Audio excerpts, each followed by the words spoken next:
Hello అందరికీ మరొక mini వ్లాగ్తో మీ ముందుకైతే వచ్చేసాను. ఈరోజైతే నేను ముల్లంగితో చపాతీ అయితే ప్రిపేర్ చేయాలనుకుంటున్నా. ఈ రెసిపీ అయితే అందరికీ తెలిసే ఉంటుంది. కానీ నేను ఎట్లా చేసినానో చూపిస్తా. ఇక మా ఇంట్లో ముల్లంగి అయితే ఎవరు తినరు.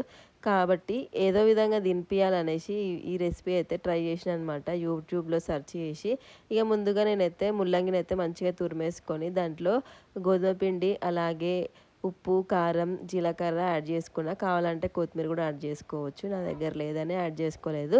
వీటన్నిటిని కలిపి చపాతీ పిండిని అయితే మంచిగా మిక్స్ చేసుకోవాలి. అవసరమైతే వాటర్ యాడ్ చేసుకోవాలి.